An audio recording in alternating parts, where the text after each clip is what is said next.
Elementary School. Kilala siya sa kanyang pagiging mabait at matulungin sa kapwa na nagpapakita ng mga aral ng kanilang pananampalataya bilang isang Muslim.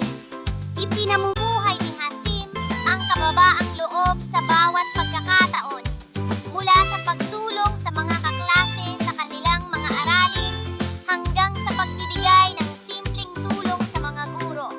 Para sa kanya, ang bawat mabuting gawa ay paraan upang maipakita ang kanyang pananampalataya at malasakit sa iba.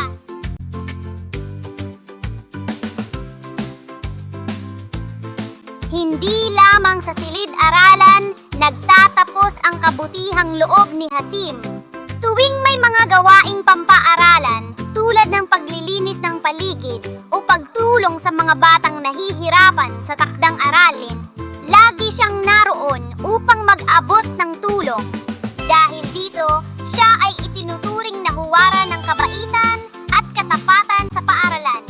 Ang kanyang simpleng mga gawain ay nagbibigay inspirasyon sa iba na ipagpatuloy ang paggawa ng